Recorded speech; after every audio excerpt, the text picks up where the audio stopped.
მეგობრებო, დღეს პოსტერი მდარდა. Კარდი სადაც აკავდნენ გიგა ლემონჯავას დაახლოებით 1 საათის წინ. ხო, თუ სწორად ნახავთ, ხო 1 საათის წინ გავრცელდა თქვენზე ინფორმაცია, რომ დაკავებული ბრძანდებით. ხო.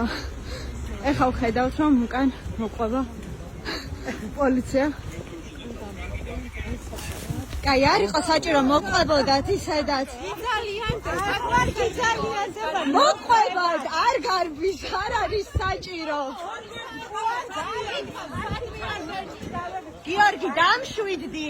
გიორგი, სანერვიულო არაფერი არ არის. მოყვება თავისით.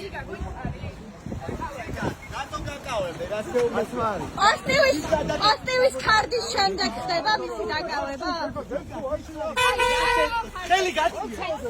რანაირად იქცევით ხალხო? პოსტივის ინფორმაციით აკავებ? ხალხო მოყვებათ, არ არის საჭირო. კარგით, ხალხო, რა გჭირთ?